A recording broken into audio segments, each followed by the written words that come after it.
Hello, hello, hello, and welcome back to the IBS Freedom Podcast. If you are on YouTube, you can see we have a third person today, and I am so excited.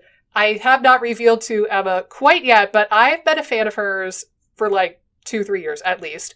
I tell everybody I can about her YouTube channel. I'm like fangirling it up, guys. So we have Emma McAdam. She is from the YouTube channel Therapy in a Nutshell. She's the bomb.com, and we are going to talk all about stress and anxiety and mental health and maybe intuitive eating, and we will see where the conversation leads us. But she is a licensed marriage and family therapist, and she is so knowledgeable and such a wealth of resources when it comes to mental health and just adding tools to your toolbox in your mental health journey. So welcome, Emma. Thank you so much for coming on the podcast. Where shall we begin? Well, thanks so much for having me. This is fun to be here. So, I don't know, where do you want to start? What do you want to start with? Yeah, I don't know. I mean, I was filling her in a little bit before we started recording, guys, that we have talked quite a bit about stress and why unchecked, unresolved stress and trauma and anxiety can be really detrimental to gut health. And you all know about the gut-brain axis and the vagus nerve and how important that is. If you don't, please go back and watch those episodes because we do have an entire episode about the gut-brain axis, an entire episode about the vagus nerve. We've got a great episode on polyvagal theory that we did with a therapist a while back. So we've talked about the relevance, but I find, and this is kind of like an internet meme or a trope, right? Of like, manage your mental health, or like, you should manage your stress. And people kind of scratch their head and they go, okay, cool, bro, but how do I do that? So maybe let's start the conversation with just a little bit about what stress does to the body, or like anxiety, or if you have any experience with that. I don't know if you do off the top of my head, but let's talk a little bit just about stress and anxiety and mental health, and then we can dovetail it into some strategies and some tools for how people can better manage their stress and manage their mental health, because those are really big topics to unpack. Yeah, awesome. Well, I guess one of the first things I would start with is sometimes people use these terms stress and anxiety interchangeably, and I think it can be helpful to differentiate these terms, because when we make things, therapists have this terrible saying called make the implicit explicit, which just means like taking something that's fuzzy and vague, making it as specific as possible, and the more specific you can make it, the more tools you can have to deal with it. So when we talk about stress, we need to notice, stress is different than anxiety and worry. So I think of kind of overlapping circles. Worry are the thoughts in your head, like, oh, what if something bad happens? Oh, I need to prepare 65 Christmas decorations for my house. That's a worry, right? That's the thoughts part. Mm-hmm. Or the, at its deepest level, perceived danger, right? Like, oh my goodness, my neighbors will judge me and kick me out of the tribe if I do not mow my lawn perfectly. Like, that's worry, right? Yeah. Right. And then stress is actually what's happening in your body. So stress is the physiological response that your nervous system kicks out when it perceives danger. And I personally consider anxiety as where those two overlap, where your thoughts and your body kind of combine, and that mixture of both of those. And so when we talk about stress, I am specifically talking about what's going on inside of your body. That nervous system response that triggers the chemical changes in your body and the other changes in your body. So when we have a stress response, we have your adrenaline. You get more adrenaline. You get more cortisol. Your muscles get a little tighter. The cortisol triggers you to start burning through glucose, and your heart rate increases. Your blood pressure increases. Your pupils tend to dilate. And so these are all things preparing you to perform, to fight off a threat. And the stress response is not inherently bad. Stress response helps you perform. So our ancient ancestors, if a tiger jumped out at them, they'd have this stress response, and the adrenaline would kick in, and their muscles would get all ready for this, and and the digestion, which you guys talk about, right? Digestion generally slows down with the stress response. Digestion changes. And so that would be great to run away from a tiger. Or if you're preparing for a big presentation at work, or to host 50 people at your house, the stress response is going to help you get energized, maybe not sleep as well, and focus a lot on getting ready for this party. So those thoughts of worry, like, oh, do I have enough forks? Like, that's a thought of worry that can be pretty productive. So the stress response is actually, that anxiety response is those thoughts of worry and the stress response in your body. And when those are combined in the short term, they can help us perform in small areas. And stress is good for you. It's just not good for you when it's chronic. So when you're stuck in stress response all the time, it's like your body's on high alert all the time. I use like a Star Trek analogy. You know, in Star Trek, when they're getting attacked by the Klingons, they turn off the lights in the Enterprise. They turn down the lights. They turn down life support. They say, all power to shields. You know, they're converting all of their energy towards defense or protection. Yeah. And they're putting these other things in your body on hold. So when we have a stress response, our immune system kind of gets put on the back burner. Digestion kind of gets put on the back burner. Healing kind of gets put on the back burner. Like taking care of like, and those are things that's going on in your body. And then when you're really stressed out about something, you're going to also maybe put other things on the back burner, like the positive things that bring you joy in your life. And so that's why that stress response, you know, in the long run can be harmful if you're stuck in it in a chronic way. Yeah.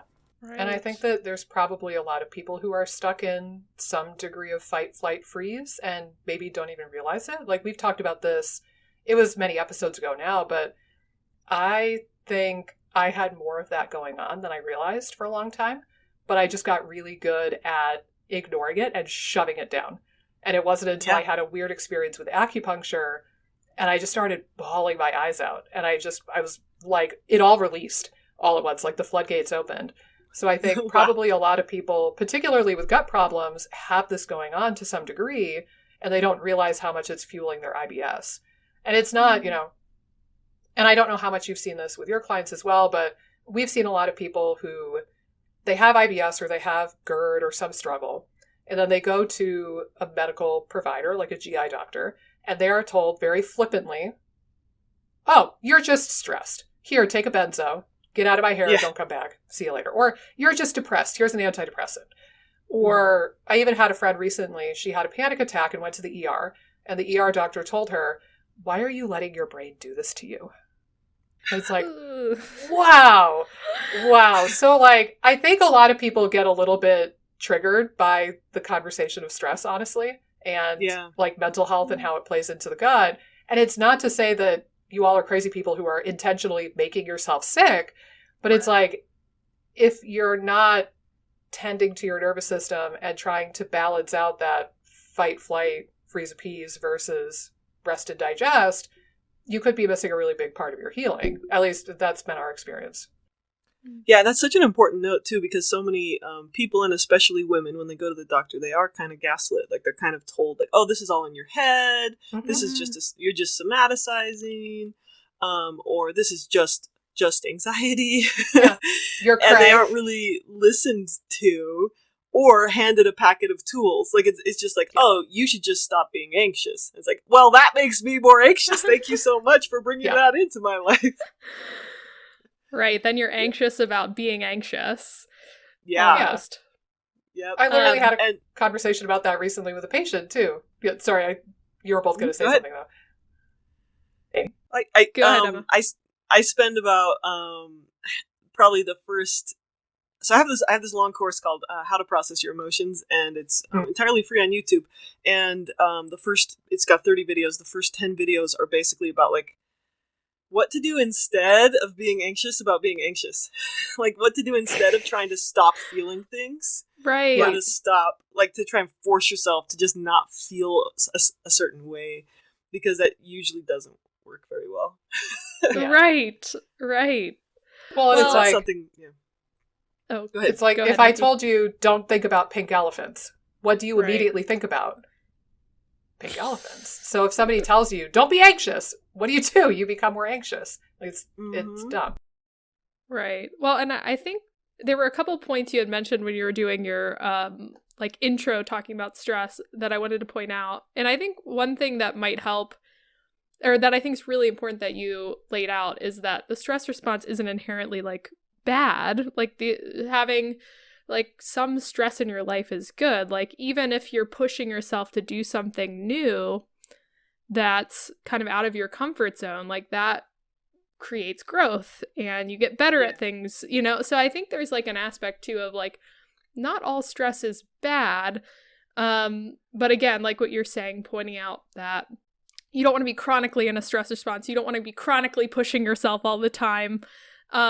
But at the same time, I think there is an aspect of the stress response that's very good. And then the other thing that you said too is, you know, balancing stress with the rest of your life. And I think we get a lot of people in the SIBO IBS space where they're like, well, I'll get back to living my life when I'm through with the IBS and SIBO, but I can't live my life at all until like this is solved. So they go deep down like the rabbit hole of restrictive eating, looking at every supplement that could potentially help them, you know, and then they totally neglect areas of their life that are really important with keeping their nervous system regulated. Like they just totally miss out on joy and things like that. And I experienced that in my own journey too. Like I feel like a big part of because I had IBS, SIBO, that kind of stuff. And I feel like for my journey, a big part of healing was actually sort of changing the strategy of maybe I don't have the energy to do what I used to do, but I can still work these things into my life. Like Nikki and I have talked too. I played college basketball. So like when I was dealing with I was dealing with gut issues and some other health issues, and it was like I couldn't play basketball to the extent that I played in college. But I was offered the opportunity to play on some rec leagues, and there were periods of time where I was like, I can't, like, I'm not healthy enough to play on this rec league. So I was missing out on that. Instead, like, I got to the point where I was like, maybe I can't play the full 4 quarters, but I can play 2 quarters, and I do really well with that. So it was kind of like getting back out there, even though it was like a little bit unknown of how my body was going to respond, was really helpful because it was almost, I was connecting to a part of myself that I hadn't connected to in a while. That was very joyful and like a pleasurable activity. I'm sure it was very helpful for my nervous system. I was able to connect with friends, that kind of thing. But I think that the conversation around like how to balance like some of either anxiety, stress, or even kind of health issues with like your life and how you're balancing like joyful activities and things like that with managing certain things is a really important one. And again, I'd love to hear sort of your thoughts on it in a little bit more depth too.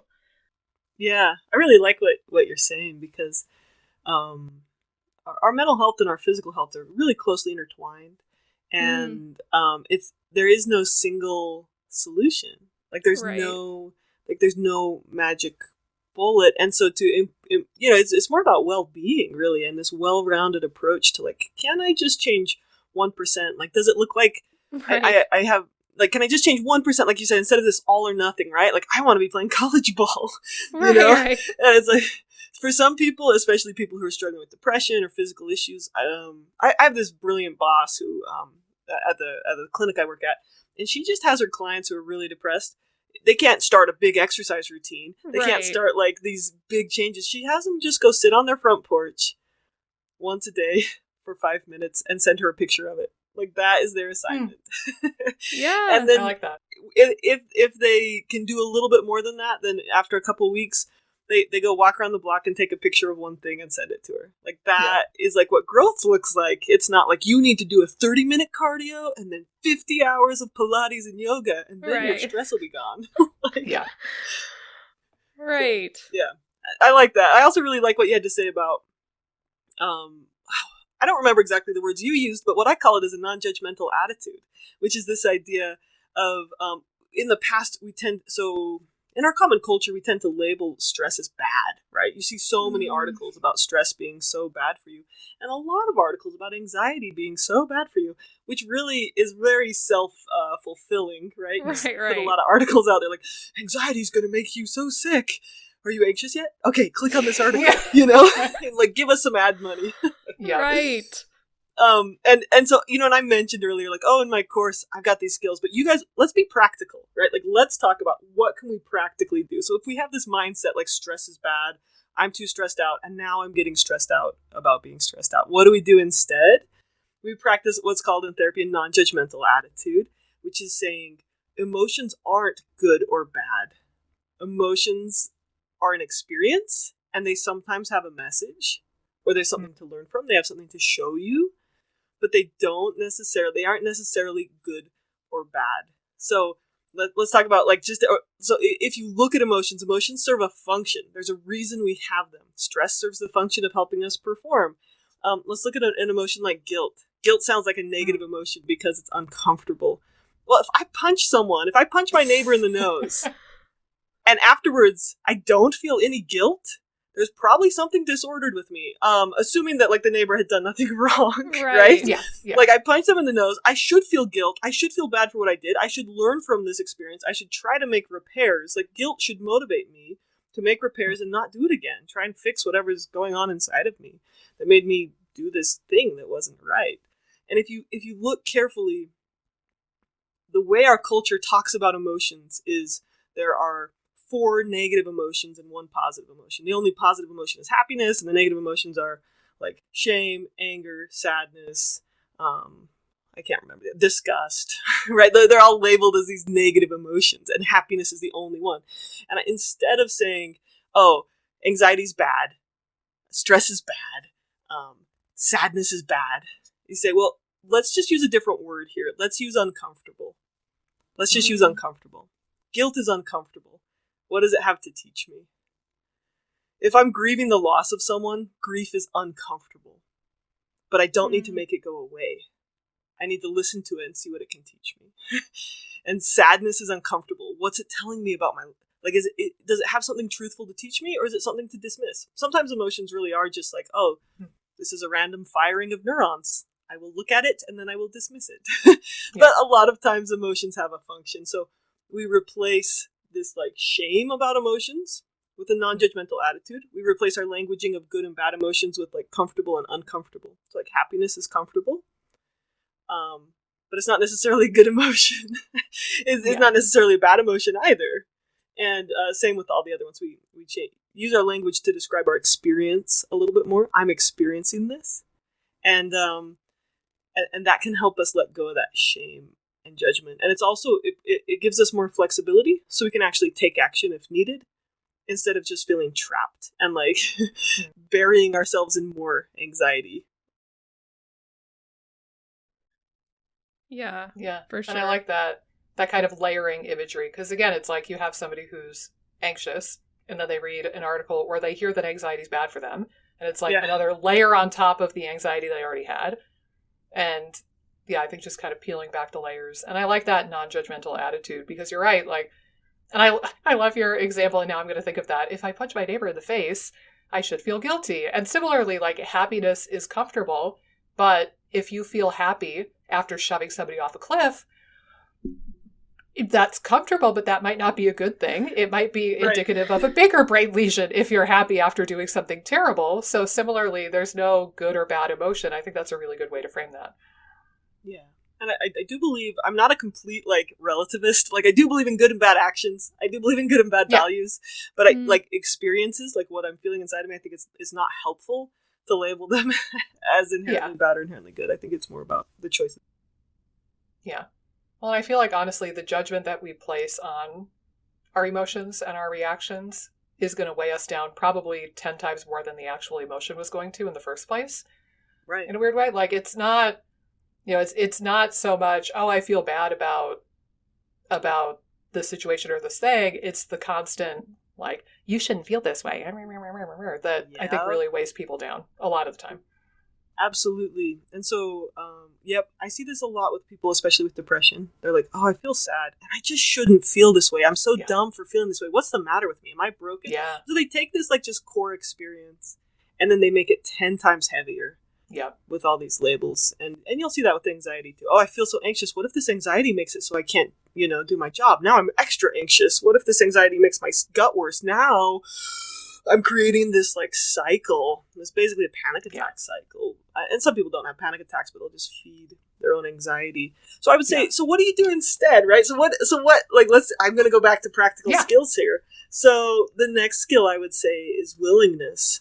And willingness, so I use acceptance and commitment therapy. Willingness is the term I prefer over acceptance, because willingness is this idea of I'm willing to feel what I am feeling right now. Like, I am experiencing sadness right now. So I'm going to make the choice. I can't choose whether or not to feel sadness, but I can choose whether to shame myself for that, or I can choose whether to let myself feel it. And willingness is not liking, like feeling sad, or liking feeling anxious. It's not wanting to feel something uncomfortable. It's just saying this is what I'm feeling. And willingness, from my perspective, I find it most helpful. So like when you let go of those kind of cognitive shaming, I shouldn't feel this way stuff, or this is so awful that I feel this way. You let go of the cognitive, and then you're with your body. So you say, what am I feeling in my body when I feel anxious? Can I let that be there? So a lot of times people who are feeling anxiety, they might feel some muscle tension. So instead of saying, you need to relax, which is like, stop it, you can't feel that way, which again, like, makes people more anxious. You say, how about we just lean into that? Can you just clench your shoulders for a minute? Like, I feel that muscle tension. Let me just, like, lean into what I'm feeling. And often, when we do that, it sends the message to our emotions, hey, I'm acknowledging you. I'm listening to you. Do you have something you need to tell me? And the emotion's like, oh yeah, you should, like, just move your body a little bit, stretch out. And then you're like, oh, okay. And then you do that, and the stress is like, cool, we're good, see you later. Like, and sometimes it doesn't. Like sometimes with willingness, it's not like this magical backwards cure that now you can force your emotions to go away by pretending to let them be there. But by practicing willingness, so you notice what's going on in your body. What do you notice when you feel stressed? Can you allow it to be there? Can you lean into it a little bit? That's kind of a, like, my husband, who's very concrete, would be like, what does that mean, Emma? It's like, well, can you observe it?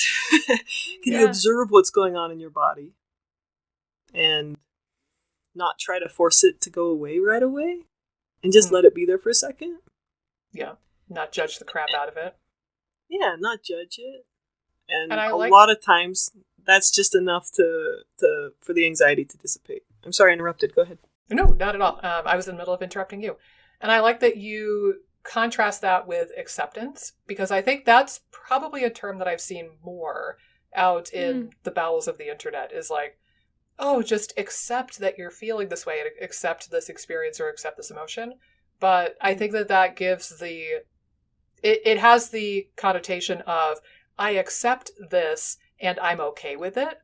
And people are like, but what if I'm not okay with, feeling anxious or feeling sad or worried or whatever?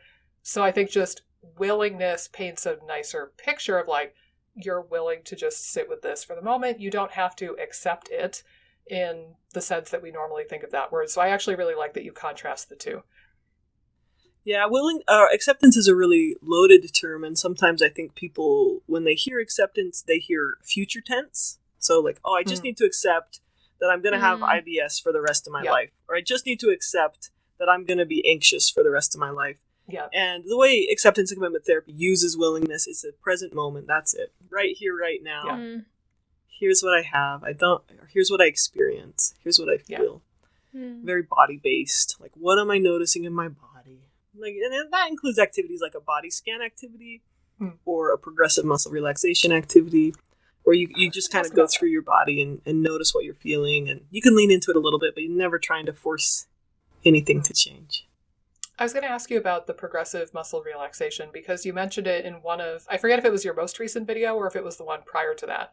And it was one of those things like on YouTube that you were like, oh, check out the other video. And you have, I would estimate, 3 gazillion videos by this point. Like, I think you have a video about nearly everything with mental health. It's fantastic.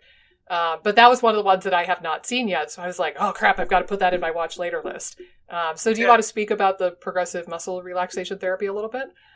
Yeah, for sure. So progressive muscle relaxations are really, everyone needs to know, as I talk about these topics, I did not invent any of them. I just try and package them so that people can access them very simply and easily. So progressive muscle relaxation is a therapy technique that's been used for a long time in like the psychology field, but it's probably been used for 2,000 years in the yoga field. And you sit in a chair. You guys can do this right now, unless you're driving while you're listening to this podcast. Then keep your eyes open. Yeah. Yes, But please don't. yeah, you can lay down to do it, or you can do it in a chair. And all you do is you imagine yourself kind of scanning your body as you go up from your toes. And for me, I like to clench my muscles first, and then relax them, soften those muscles. So I'll start with my toes, and I'll clench them, hold it for a couple seconds, and then relax them. And then I'll kind of pull my toes up toward my knees, pull those up really tight. That's kind of like clenching those shin muscles, and then relax them. Then I'll point my toes really hard. That'll kind of clench those calf muscles, then relax them. And what this does is it just takes your body through those cycles. That nervous system, it takes your body through the cycles of, activation and then relaxation response, like you guys have talked about with the nervous system, that sympathetic and then parasympathetic response. And it also helps you gain a little bit more conscious control of what's going on in your body.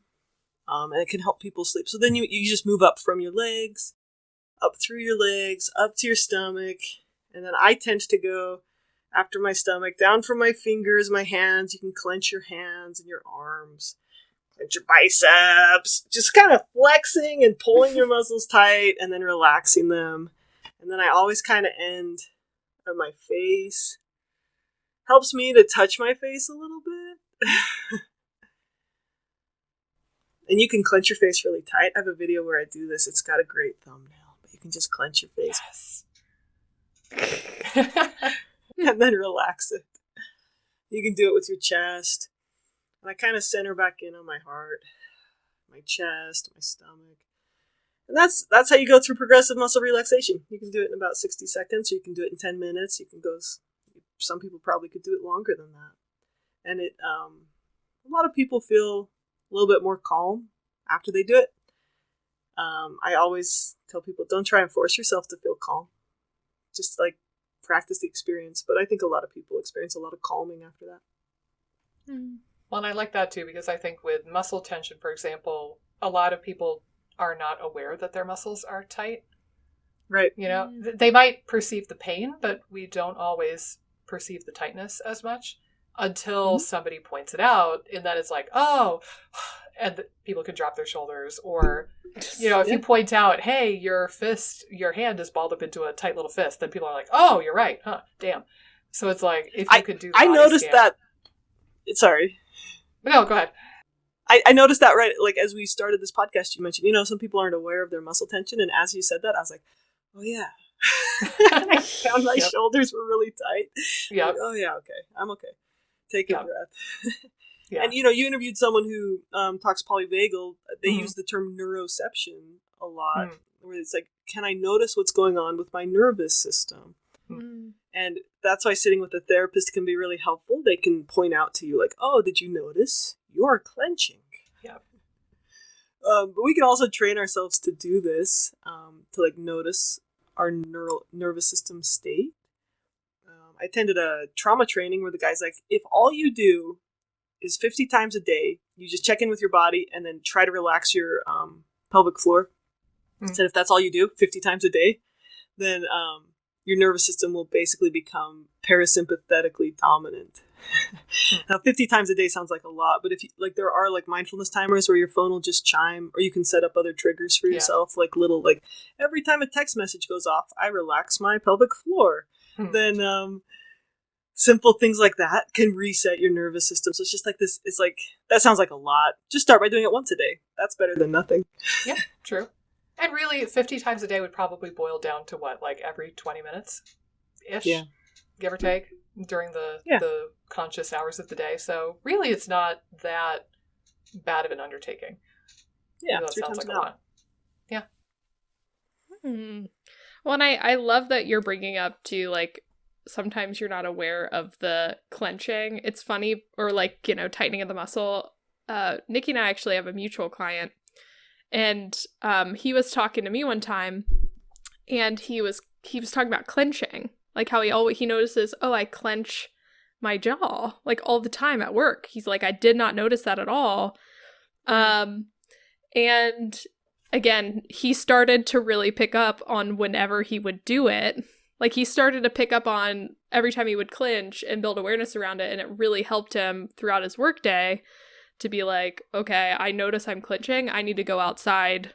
Like, I need to go outside for a couple minutes and, like, you know, unclench my jaw and just kind of re-regulate my nervous system. So he kind of got in the habit of doing that. But I think that there's a lot of people that get like that too. So I like that you bring that up. Yeah. There's a really fancy term for what you just described, but it's so simple, right? It's like, notice what you're feeling, and if you want to, you can relax it. It's called mindfulness. But mindfulness has this, like, a lot of baggage with it, and like, oh, I need to get on a program, and I need to meditate, and I need to buy Headspace. And it's like, mindfulness is just about noticing what you're experiencing and then choosing what you'll do with it. But yeah, like, I like that you bring that up. That's a great example. Yeah, just like, you just start to notice, like, oh my gosh, I got my abs tight all the time. My gut's just tight at work or whatever, you know, and that's going to impact digestion. And one thing I think a lot of people, you know, I didn't specifically mention this, but how we think impacts our body. So if I think, oh my gosh, it's the end of the world if I don't reply to this email, that's going to make my body stressed out. But how our body, the state our body is in, also sends a message to our brain. So if my body's constantly tight, it sends a message, like that feedback loop to my brain that, like, oh, I should be stressed. I'll have more anxious thoughts now. But the same thing happens when you relax your body. It sends a message to your brain, oh, I'm safe. I can calm down. So we can kind of trigger this positive feedback cycle by practicing that relaxation or nervous system regulation throughout the day, just in little moments. And it sends those messages. Can create a really positive cycle as well. Yeah. That's a really good point.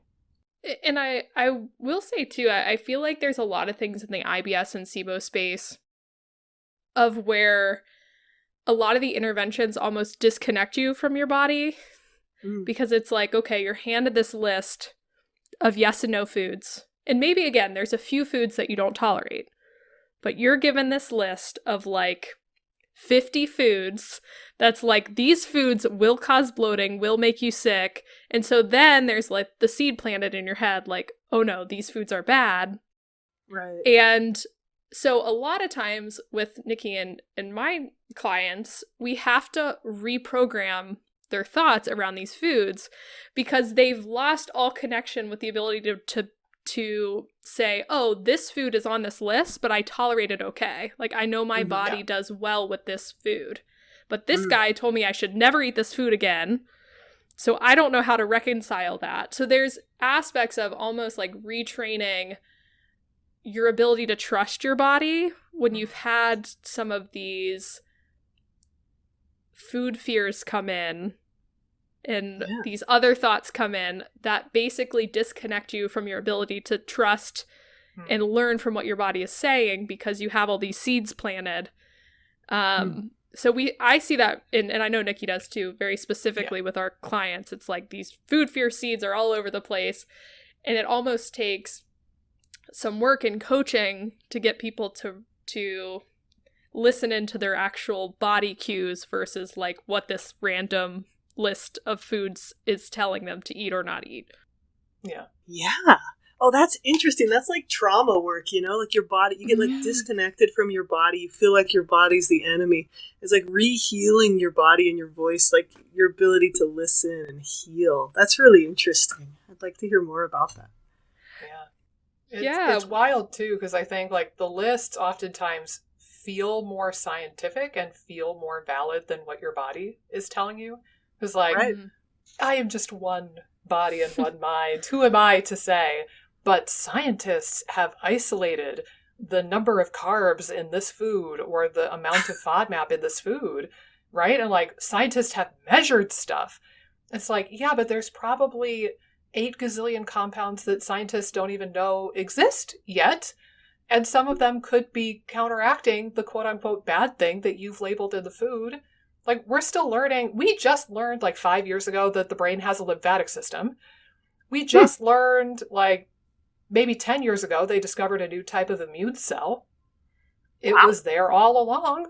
We just didn't know.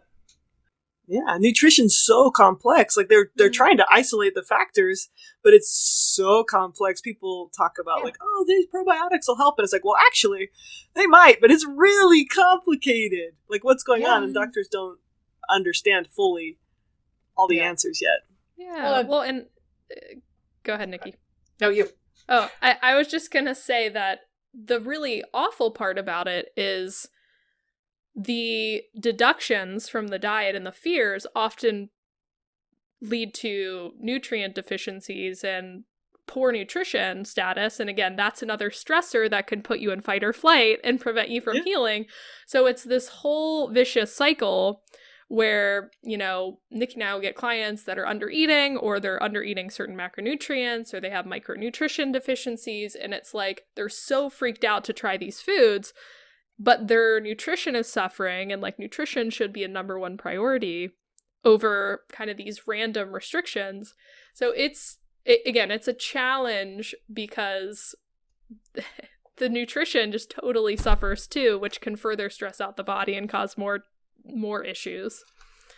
Well, not to mention you feel like a weirdo because you all of a sudden now you're the friend who cannot go to the restaurant. You can't go to the potluck. You can't go to your mother-in-law's house. If you do go to somebody's house, you have to grill them about what ingredients are in the casserole that they made. Like, it's this, like, hypervigilance of, like, you have to be on all the time and on the lookout for these bad foods. And it can make you really miserable just from, like, a mental health perspective, let alone the nutrition perspective. Mm. Totally, I could see that. Yeah, because that hypervigilance, and then also the social alienation, right? Because eating is such a social experience as well. Yeah. Yeah. And then there goes your vagus nerve. Right. The connection helps with vagal tone. So if you want good vagal tone to facilitate enzyme secretions and motility and a happy gut, then that lack of connection and that lack of being able to experience food in that way just, it's not doing you any favors usually. Yeah, it's like y'all need a AA group or something. Like all these people who go through sobriety, like, hey, you want to go for a drink? It's like, well, let's go for a drink of water because we have no other social interactions other than drinking. It's like, hey, let's go hang out, but not eat anything. And people are like, what? I don't know what that is. Yeah. Right. That's complex. Yeah. Mm-hmm. And I think it's interesting that you tied it in with like trauma work, like again, disconnecting from the body. Because I really think that medically induced PTSD is a real thing. I think we tend to think of like the big T traumas, you know, like have you been assaulted? Have you grown up in a household with an alcoholic parent and whatever? I'm sure you know all the other ones, but it's these things that we don't always label as trauma, but I think they really are either the experience of having been sick for quite some time and feeling like your body is broken or your body isn't working with you anymore, or your body's out to get you, or your microbiome is out to get you. Like that's one stressor in and of itself. But then also you get ping-ponged from doctor to doctor, specialist to specialist, GI doctor, endocrinologist, PCP, whatever it might be. And people start to feel like this doomed complex case that nobody can help. And I really think that medically induced PTSD is a very real thing, especially amongst the people who we work with. I believe it. I absolutely believe it. And I have to throw out a resource. Peter Levine's book, Healing Trauma. It's a 1/4 inch thick, unlike most of my trauma books that are like, and it specifically addresses that like trauma from medical interactions and from your body. And it also has some very concrete ways of healing it. It's for those of you who have a very clear understanding of how the nervous system works, it might be a little bit of a review, but I love this book. I learn from it every time I read it. So Peter Levine, Healing Trauma. He also has a 2-inch book, but his 1/4 inch book is great. Fabulous. I just wrote that down. I'll check that out. Yeah, and it specifically addresses, like trauma due to medical experiences. Okay. Yeah, cool. I'm going to check that out too. And interestingly too, this is maybe a slight side tangent, but I think it's worth anyway. So I shared in a couple of episodes more recently with Amy that a friend of mine is going through a bit of an acute healthcare crisis. So she was diagnosed with POTS. She's been in bed for 3 months. And she definitely, without a doubt, has PTSD now from this experience. But interestingly, this is a new update, Amy. my friend did 2 therapies of hypnosis. Mm. And the first one she described as trippy. She said it was trippy at least 6 times. But it was the first time she was able to get a full night's sleep since this whole kerfuffle started. And it was interesting because, and maybe you could speak to this, Emma. So she did this hypnosis session, and she said for like the day after her first session, she said she felt like her nervous system was like the Incredible Hulk, and it was trying to break free, and something was trying to tamp it down. And she said, it's like my body's been so stuck in fight or flight for, to some degree, we hypothesize for decades, but especially these last 3 months, she's just been in hardcore fight or flight survival mode. And then she had the hypnosis session, and it's helping to like bring her nervous system back down a couple of pegs.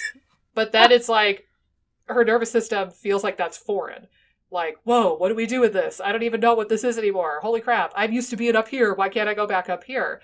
So, but I thought that was an interesting way to describe it, that she felt like her nervous system was the Incredible Hulk, and that the hypnosis kind of like brought her down a couple of pegs, but now the Hulk is confused and like trying to get back up to where it was. But yeah, that's apparently been pretty impactful for her already, and she's only had the 2 sessions. How interesting. That's so cool. Yeah. Yeah, it's wild stuff. Especially when we get into like the unconscious parts of the nervous system. I think that's something to point out too, is that we're also aware of like the internal mind chatter and what our frontal lobe cooks up for us, like the conscious part of our brain, but we're pretty oblivious to what the rest of the nervous system is doing.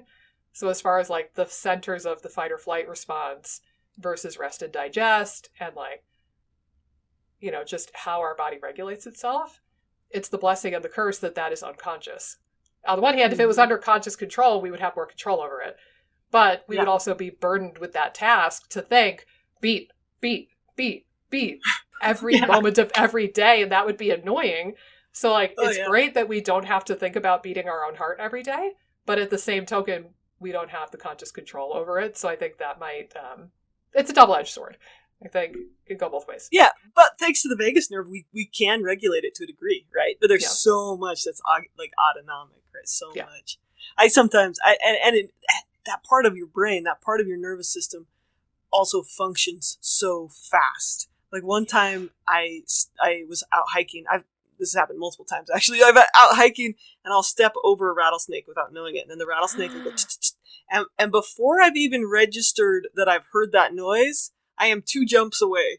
Like, it happens so fast. Like, your nervous system just moves so fast. So these things, we're responding to our environment and our thoughts faster than we're thinking them. And it's a good thing, right? Because otherwise, you could have gotten bit by that rattlesnake. Yeah, I could have been bitten by like 5 rattlesnakes in my life. So. Remind me, what part of the country are you in? I forget where you're... I'm in Utah. Oh, okay, yeah, there you go. That explains I'm in Utah, and I spent 3 years working in wilderness therapy programs with troubled teenagers. So a lot of time, like a couple years of my life, like if you add up all the nights, like over 500 nights sleeping out. So it was a lot of time in the desert. Cool. Go ahead, Amy. We keep interrupting each other today. I was gonna say too, like something that you mentioned, Nikki. I think there is, like, if you have a client where it's very obvious they're more prone to be sort of locked in fight or flight, chronically stressed, I think it's always important, or at least I emphasize this when I work with them, that like it takes some time for the nervous system to, like, you know, feel like it's getting into rest and digest more often and when it needs to be in rest and digest versus being kind of locked in fight or flight. And it kind of takes some time to strengthen the nervous system in a way, strengthen the parasympathetic nervous system in a way, to where they're not just like immediately bouncing back into fight or flight. Because I think sometimes when people are starting like different strategies, like whether it's meditation or breath work or, again, different mindfulness-based strategies that you're mentioning, where it's like, okay, they feel really great, like during it and like right after it, and then it's like their body kind of wants to go into that sympathetic again. And I I think it's good to point out that it takes some time and just to kind of be patient, and it takes consistency with this stuff. And it doesn't mean that you have to meditate for an hour each day and like go into like a dark room in order for the nervous system to become regulated. But like start small with little things that would help the nervous system. And again, it doesn't have to be one strategy. It can be flexible with different things.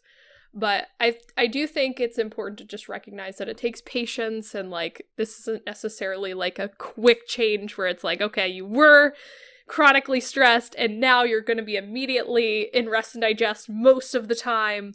I think it takes some time, and I find that sometimes my clients are like, well, I meditated for a week and I don't feel much. And sometimes we talk about, okay, well, maybe that's not the best strategy for you. Like, we'll talk through different approaches that might be more fitting.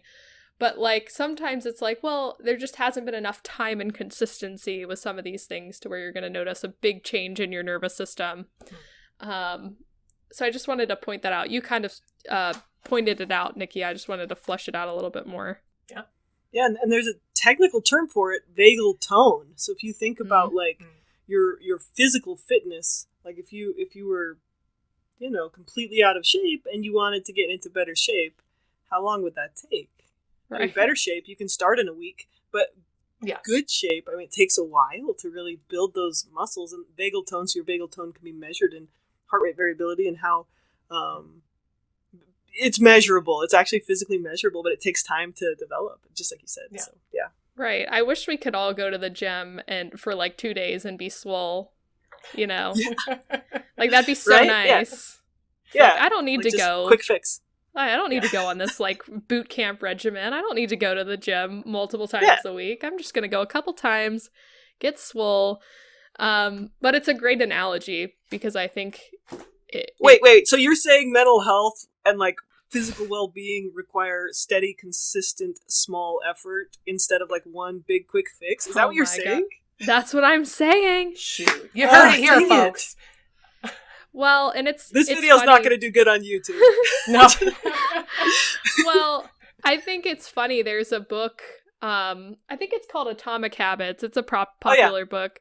But one of my favorite lines from that book, it's like right at the beginning. I think he's talking about like a stone cutter bangs on a stone 100 times before it breaks. Was it the 100th time that just magically did it, or was it the 99 times before that he had to hit it to kind of prepare the stone to break? And I think that there's like this valley of disappointment, as that's how they describe it in the book, of like where you're expecting this like huge change when you start something, and that's usually where people are like, oh, this isn't working, and they give up. And it's like, if you just hang with it a little bit longer, you're probably going to see some benefits. I see that a lot with people that are adding calories in too, because we get a lot of undereaters. So it's like, okay, so they might not feel super comfortable adding calories in at first, but then as their body almost settles down to more calories, they feel way better at like the 3 or 4 week point. But you have to get through this weird period where like, this feels like so much food, like I feel uncomfortable, I don't feel good at all. I was just going to say uncomfortable, right? Right. You feel uncomfortable, you're pushing through this like barrier, but then usually on the other side they feel way better. But it's like there's a lot of people that might try that and they're just like, no, we're not going to push through this. This is really uncomfortable. Or they might not know that they have to push through it. Right. They might just think, oh God, I'm 10% more bloated. Abandoned ship! Mayday! It was the broccoli after all. And then they're right back to where they were. Yep. Well, I'm curious, Emma, have you ever worked with anybody, or do you have any experience with like food fear specifically? I'm curious if this is something that you have dealt with, or if you have any take on, or any nuggets. Yes. Yeah. So I spent about 10 years working in various treatment centers as a mentor and a staff before I got my therapy license.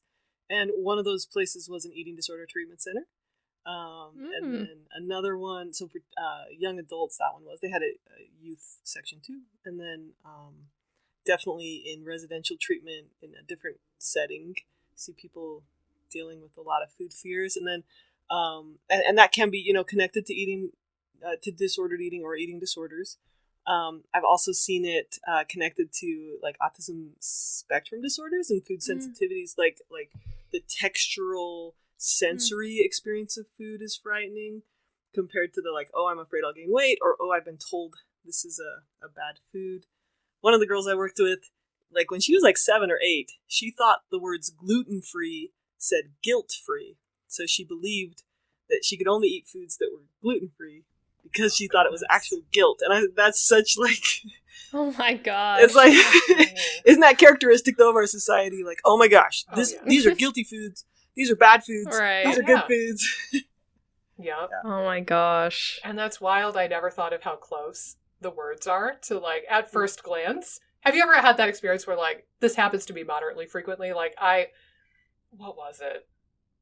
It just happened to me yesterday actually. We were in like Walmart or Target or something. And I saw 2 lines of a sign in Walmart. And then I kind of like superimposed the first word of the one and the second word of the other, and it made something really bizarre.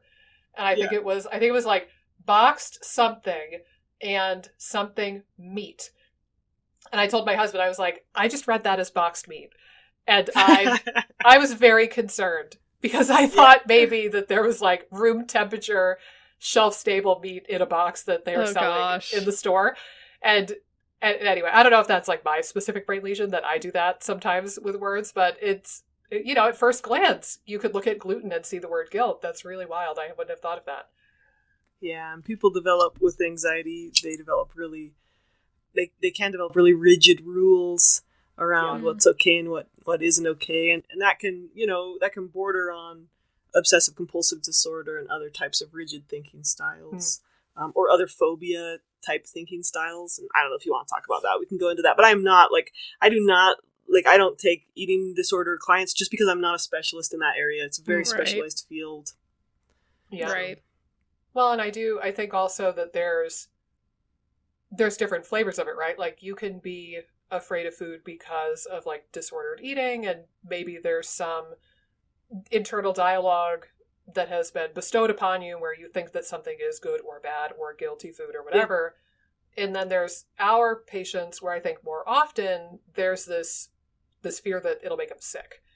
Of like, oh, I've eaten something with onion once and it made me bloat up to the point where I looked pregnant, or I had diarrhea for 2 days, or whatever it might be. And then they're automatically fearful of the other foods that could possibly do that too.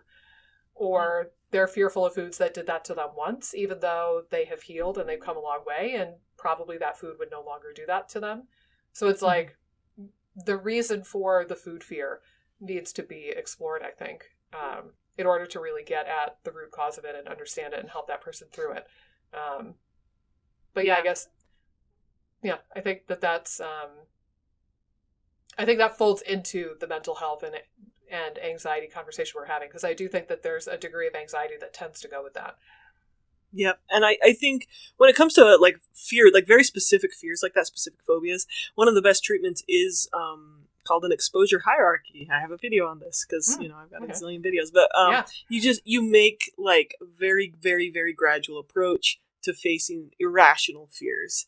And if you guys are the food specialists, so if someone tries this food again and tries this food again, and then they continue to have negative experiences, like physical experiences, then, maybe that is a sign that food actually they can't tolerate it. But if it's an irrational fear or a fear that's not founded, then you could start, like an exposure hierarchy. If someone's afraid of, for example, if someone's afraid of getting a shot, they're afraid of vaccines or whatever, then they start by looking at a picture of a needle. They just look, that's it. Every day for a week, all they do is they just look at a picture of a needle for 1 minute, and then they're done. And that's their challenge. And then maybe they look at a picture of someone getting a vaccine, and they do that for a week, and they just look at a picture of it. That's it. And they just do that until and they sit with it until their fear response goes down.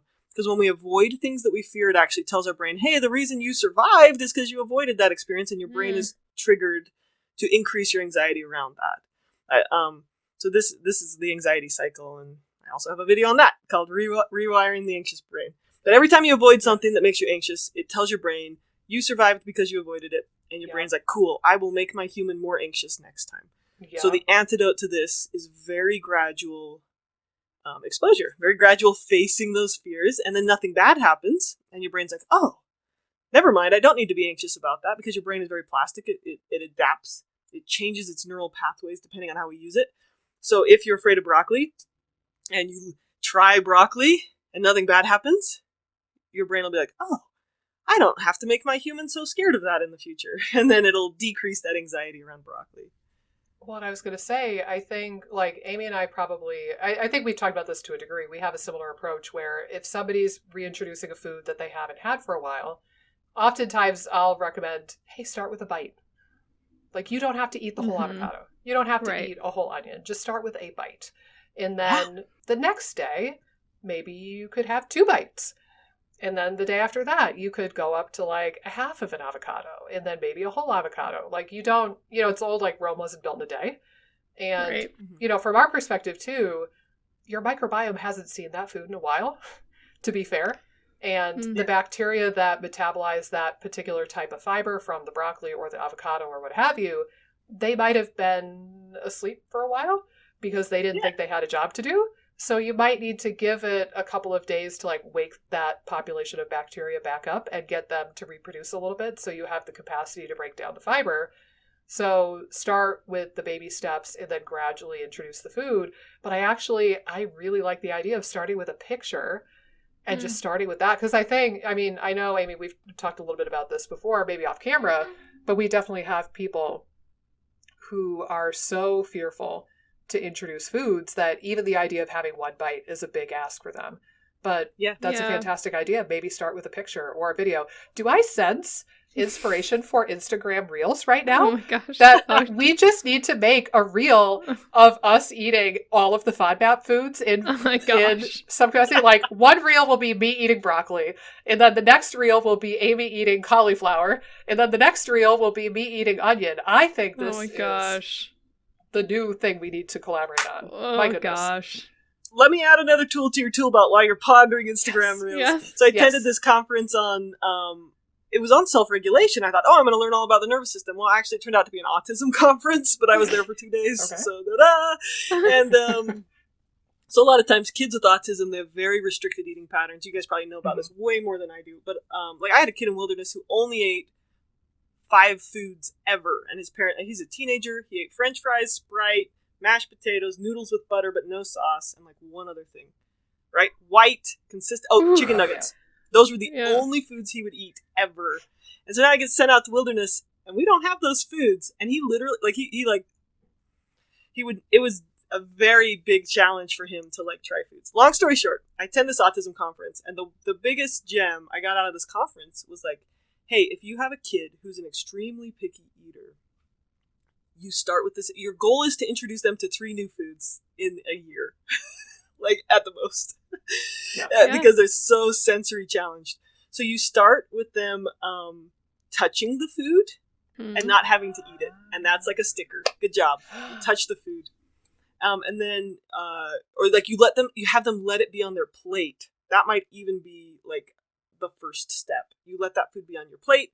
Then the next step is like they touch it with their fingers. Then the next step is they kiss it goodbye. So they put it to their lips and then they throw it away. But that's like this is what an exposure hierarchy is, right? Like you just so gradual. And it might take you with a young child with autism like a month of kiss it goodbye before you move to the next step, which is like you put it in your mouth and then you spit it out. Yeah. Right. And then the next step is like you put it in your mouth and you chew it.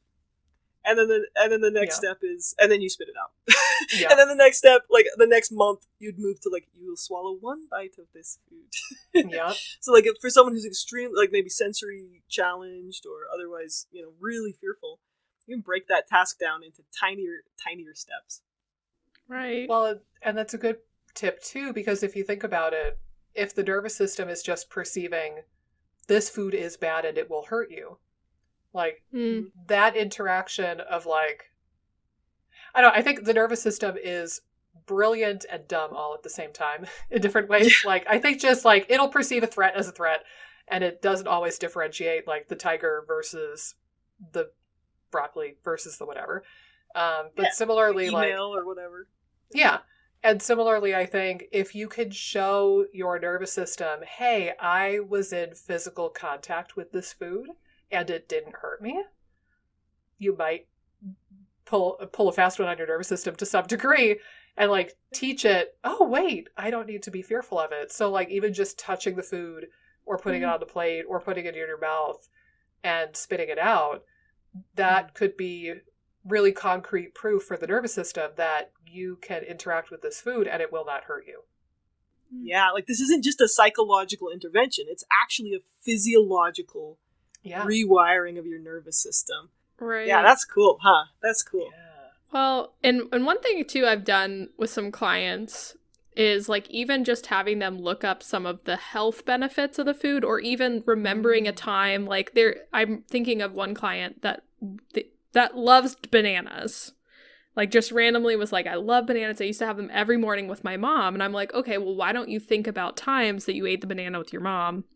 Like, why don't you think about, oh, like, how did the banana taste really good? Like, your body seemed to tolerate it. Like, trying to get some positive kind of associations with the food again, instead of the oh my God, it was on this list of foods that I can't eat. Like, trying to get, the positive, whether it's like, oh, a positive experience or a positive health benefit. Oh, that the banana, it actually has some magnesium and some B vitamins and some fiber to it. That's good. So again, like trying to change some of the thought patterns around it. I've used that for some clients too. That's awesome. Yeah, I like that too. Oh, cool. I've taken good notes, and it only just occurred to me that I am typing and my keyboard is very close to my microphone. So apologies for the audio quality on this one, folks. I think I might have heard it. Yeah, I haven't heard it either. Good. Okay, marvelous. Yeah. Well, we'll see. I hope that it didn't tank the audio quality on my end too much, but I've been taking some diligent notes already. Gosh, I don't even know where. You guys want to talk about? Do you guys want to talk about like some really practical stress management strategies? Like move into that direction, or you tell me what you Heck yeah. Let's do it. Yeah. Do it. Mm-hmm. Okay. Stress management. So one of the first things I want to bust is a myth a little bit. I think there's this myth out there that distraction is a quality stress management technique. Like, oh, I'm feeling stressed, so I need to look at my Instagram for 5 minutes. Or watch Netflix. Watch Netflix, watch TV, anything with a screen, basically, because those are the easiest distractions. I know people who use better forms of distraction, even like reading a book or, distracting themselves with all sorts of things. But distraction does not shift your nervous system. Distraction makes it so you don't notice what's going on in your nervous system. So when you're scrolling, your nervous system is probably about in the same level of activation prior to when you started scrolling. So if you think like, oh, I'm going to take a little break, I'm going to just look at Facebook. Facebook actually probably stresses me out more than not doing it. But long story short, distraction is not a stress management technique. Distraction is like wearing a backpack and then pretending like backpack full of rocks, like your stress. And then pretending like, I'm just going to try not to think about it that I have to carry this backpack. Yeah. It's not setting the backpack down at all. Right. Right. So then what might somebody do instead of Instagram or, Facebook or what have you, or watching BTS music videos on YouTube? Yeah. Theoretically. Yeah, theoretically. And to be fair, there are some forms of entertainment that are actually like nervous system altering. Right? Like there are. Like I was at the dentist the other day, I was going to get a root canal and I was super nervous and I watched this really kind of like bad language video involving a goat attacking someone and it made me laugh really hard and I felt myself like relax. Like I felt a lot better after watching this goat attack some people.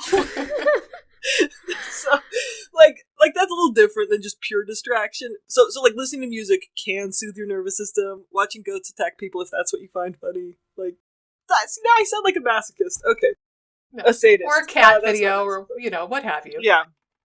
So there are so like listening to music or things like that can be helpful, but I don't necessarily think that's the most effective long-term strategy to dealing with stress. So the first thing I would say is like let's look at boundaries for a minute. Let's look at what, like, stress is triggered by feeling in danger. And one of the things that triggers this perception of danger is too much stimulation at once. So too many things going on that your nervous system can't like manage one and then manage the other and then manage the other and just resolve them. So looking at boundaries around what you are going to let into your life and what you aren't going to let into your life, I think is an important stress management tool. So after about 2016, I decided the news was not really something I wanted to listen to in the mornings anymore. It just wasn't working with my nervous system. And so I still stay informed, but I've chosen like that's something I'm not gonna make part of my morning routine anymore. And so choosing like what's going on in your life, because if you can handle every single thing going on in your life, you're not going to be having a high stress response. It's when your nervous system is overwhelmed. So what can I eliminate? What noise can I eliminate? What extra busyness can I eliminate? Am I always staring at my phone when I'm sitting on the toilet? Like, what if you just sit on the toilet and stare at the wall and breathe for a minute? Like, that might actually help your nervous system regulate more than being constantly keeping your mind busy. So, looking at boundaries, like, okay, am I taking on too many responsibilities at work? Am I signing up for too many things? I get a lot of requests to be in people's conferences and be on people's podcasts. I like you guys, so I said yes. But I say no to a lot of things, even things I want to do, because I know that it'll stress me out. So that's the first thing I would say when it comes to stress is like, what can you kind of cut out of your life? And if it's listening to the radio all the time or listening to news all the time or having your face in a phone all the time, that's probably keeping your nervous system on high alert. So if we talk about stress as like rocks in a backpack, like a weight on your nervous system, it's like, let's take a few of these rocks out so that the stress you are carrying is like a little bit more manageable. You mean you can't be everything to everyone? Is that what you're saying? Yeah, dang it. I wish I could. Shoot. Don't we all? Like, we just wish we could do more, and so we sign up for more stuff. Right. And I'll throw this out there, too. I've heard a similar analogy from, I think, a chiropractor at a conference years ago, but he used the rocks or bricks in a backpack analogy. But then he furthered it by saying that, and then life is that we're treading water in a swimming pool. And he made the point of saying there are people and situations and maybe places along the edge of the swimming pool that are either able to add a brick to your backpack or take a brick out. Yeah. And our goal throughout life is to swim away from the people who have bricks that they want to put in the backpack, right? Like the people who are too toxic or too dramatic or burn your nervous system in some way, or like too many things on your plate. And hopefully we can find the people who we do resonate with, like Amy, my pod person, for example. Wednesdays are consistently a highlight of the week for me because I get to talk to this and see this smiling face. So like find the people and find the things in life that take bricks out of your backpack and help you lighten that load. So yes, that's kind of further that. Yeah, and that's such a good point, too, because it's like, also, dealing with stress isn't just about subtracting. It's not just about minusing things out of your life, like doing less. It's like, what resources and support will I add to my life? Yeah. What healthy practices will I include? Like a good laugh or a good cry with someone. Or like in that's the a dentist resource. office from a goat video. Yeah. Yes, right. So there's a lot of things we can add to our life too, and so the boundaries is like, what am I going to use my time on? What am I going to say no to? What am I going to not spend my time on? Boundaries isn't just like telling people get out of my life. Like boundaries is like, what will I choose as my priorities and my emphasis? And I like that you mentioned that, because really having a close friend is as helpful to reducing stress as like doing meditation or mindfulness or whatever else. Like it's a valuable resource. Yeah, I think so. And even like with the pandemic and all the squirreliness of the world, I think that I'm probably not alone in saying this, but it made me realize a couple of things. So like the pandemic for me made me realize, girl, you've got some stress. you need to manage it better. And I picked up painting as a hobby, and I beautified my office a bit during the pandemic because I was like, all right, I need to have a real hobby. And I haven't had one of those in a while. And then also it made me kind of think about all the times that I wanted to go visit a friend in California or visit a friend in New Mexico, or like, somebody I knew in grad school or somebody I knew in undergrad. All the times that we wanted to go visit somebody, but we said no for whatever reason, like scheduling, money, whatever. And now the pandemic kind of reframed that for me. And I'm much more in the mode of life is short and uncertain, and I'm going to make the most out of, and I've always been like a make the most out of this life person. But I think more so I've realized that when the world feels more normal, I'm going to go visit my best friend in San Francisco. And I'm going to go visit a dear friend that I haven't seen in 10 years in New Mexico. And like, I want to go to that conference I've always wanted to go to, but it was too expensive before the pandemic. Like, no, screw that. I'm going to see the Backstreet Boys in concert. Mark my words, if the pandemic kills one of the Backstreet Boys, I'm going to be so mad. Not Nick and not Brian. That's all I ask of you. So I'm going to see the Backstreet Boys in concert. But last time they came to Raleigh, I said, no, it was too expensive. I'm so sorry. My boys. Just do it. Take the trip. Yeah, just do it. Just make it go happen. see BSB. They're worth it. Yeah. Yeah. All right, that was a side tangent, but where were we prior to that? So I just had a few like bullet points on my list for like stress, and if you want, I can go back into that.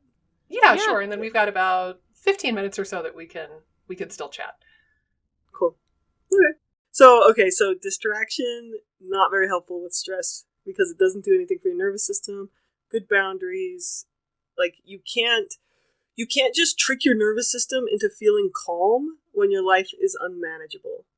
So get your crap together. Like make some to-do lists and make some priorities and then cut the other stuff out. Like organize your life, like pay off your credit card. Like you can't just like trick your nervous system into being chill if your life is falling apart. So that's what I mean by boundaries. Like, yeah, let's do some sorting, clean your room, like stuff like that, like take care of things, and that's gonna also help. Now that's not very nice if someone's feeling really overwhelmed. So if you're feeling like so overwhelmed, oh, where do I start? Like I'm so overwhelmed I can't even look at like my budget, or I can't look at my room, or I can't figure out which emails to not reply to. Then I would say like let's start with body calming. Because stress is in your nervous system. And you can do these things, like a little bit of each of these things. You don't have to do them all at once. You don't have to do anything perfectly. This is not all or nothing. It's like, oh, let's just do 1% changes.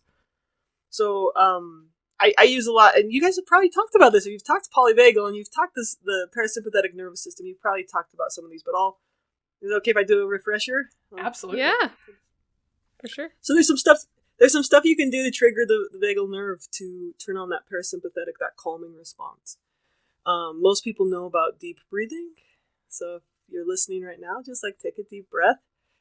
Let your belly go out while you do it. Another thing I learned from the biofeedback specialist I spoke to is that like if deep breathing makes you feel like you're hyperventilating or if it makes you more anxious, try just slow breathing instead. And I've really liked that reframe. Like just like breathe out for 5 seconds. You don't have to like take this huge gulpy air.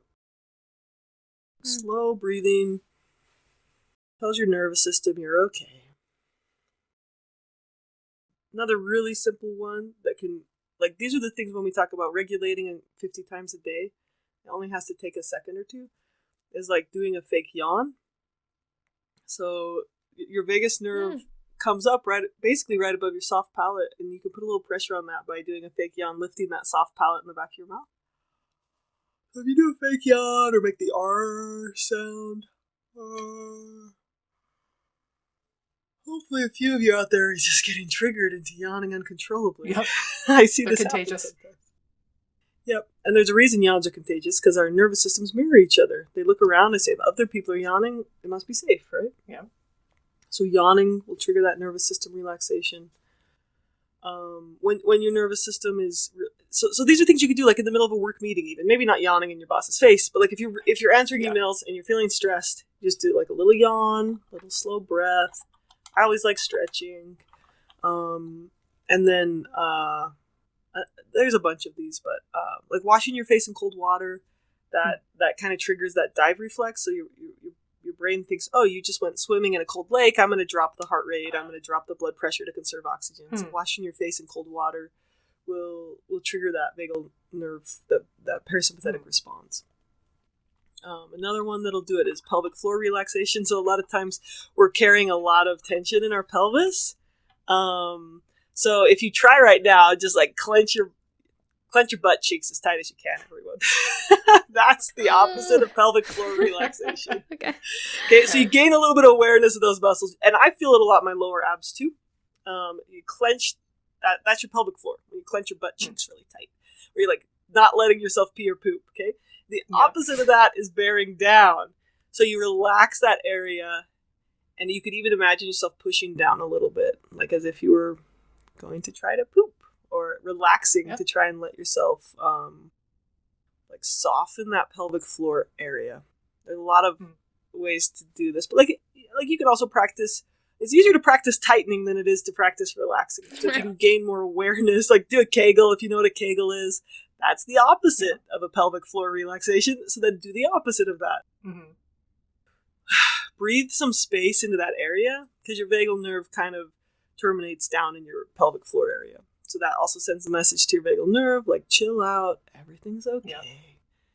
And I'll catch myself tightening up a lot in my lower stomach and my lower abs, and I think that's really connected to the pelvic floor. So I'll just like soften my stomach basically, and that triggers that vagal nerve response.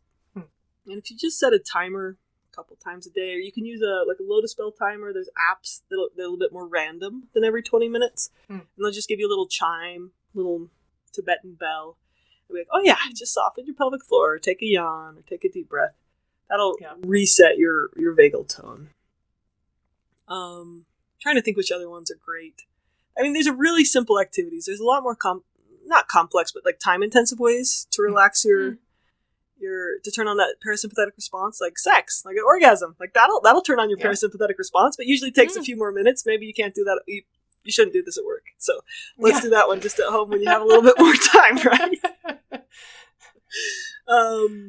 Or going, like exercising, right? Exercising takes your body through that state of like nervous system activation, and it burns off a lot of those stress hormones, and then it leads to that like parasympathetic response afterwards. But if you just want to like do a quick self-regulation activity, another one is just relaxing your eyes. So, and you'll hear people do this at the end of a yoga workout, or like the yogis have known this for 2,000 years. But when your nervous system is tight, your pupils dilate, and you get kind of tunnel vision. I can think of this like times I've been rock climbing and really scared. I didn't notice that there was a handhold like right in front of my face because I couldn't see anything.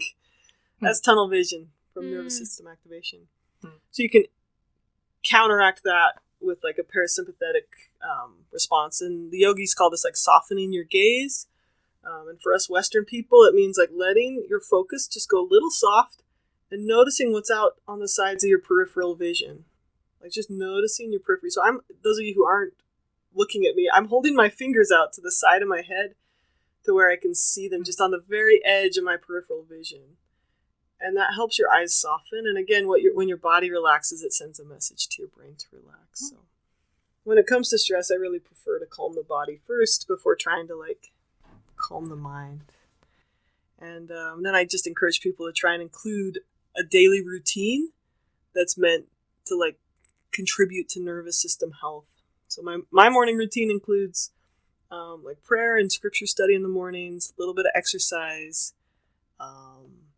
and then, making, like I said, I don't listen to news in the mornings. I'll read something in the afternoon. I'm kind of selective about that. Not answering my emails first thing in the morning. So I try and make a morning routine that sets a tone for the day. That's like, oh, today's going to be okay. I can do this. It makes me feel confident and like grounded instead of starting my day with chaos. But that's kind of hard when you have kids. Like kids kind of run your routine. So I can understand why a lot of people have a hard time with that. Yeah. Unless I can get up earlier than the children, then that I've heard is a good strategy, but I'm not a morning person, so that's never been one of my strategy strong points. Getting up before the nugget. That's what I do. Yeah. I'm an incurable morning person. I went to bed at like 8:00 last night. I was up at 4. I was able to get some things done before my kid got up at 6. Oh my gosh. That's I think awesome. if our brains could find some balance, I think if I was left up to my own devices, I would stay up until 4. And then I would sleep in past my that. God. But Yeah. I've joked back in the day, I was probably the one guarding all of you from the saber-toothed tigers, right? Like, while you all slept, it was my people who stayed up and kept watch. So it's a I was the yiggity 4 gig. a.m. shift. I was Yep. absolutely the 4 a.m. shift. Oh That my is gosh. prototype. See, so you would have relieved me from my shift, right as I was ready to zonk off. Or the 2 a.m. shift. That's fine. I'm awake half the time at 2 a.m. Oh, gosh. Just great Oh, chronotype. Yeah, well, that must be how you're churning out all the YouTube videos. You're popping them out at 2 a.m. apparently, or at least That is brainstorming that ideas. is the only way I made my YouTube videos, between the hours of like 4 and 7 a.m. Oh gosh. Aw. Oh, well, I know I can speak from firsthand experience that I very much appreciate every single one of the ones you put out there. I haven't watched them all because, like I said, you have quite the library to go through, but my goodness, guys, if you have not heard of her YouTube channel yet, please do go check it out. It's Therapy in a Nutshell on YouTube. Lots of great videos. You have courses as well. I forget if it's on Teachable or what the platform is, but there are some full-fledged courses on courses.therapynutshell.com. And my goodness, I cannot thank you enough for being on with us today, Emma. It was an absolute pleasure, and I hope that we gave people a lot of good ideas of how they can better regulate their nervous system and manage their stress. So thank you so much. Thanks so much for having me. It was a lot of fun. Absolutely. All right, guys. Well, you know the drill. This has been the IBS Freedom Podcast. If you are on YouTube, go ahead and click like. Leave us a comment down below. We will get to those Q&As eventually on our Instagram lives. It's been a little bit of a hiatus, though. And go ahead and subscribe to this channel so you know when we drop a new video. We have a new one every week. And if you're on normal, audio-only podcasting platforms, if you want to rate us 5 stars, that would help us get the word out and help get this podcast into the ears of people who need it most. And as always, we'll see you right back here next week on the IBS Freedom Podcast. Take care.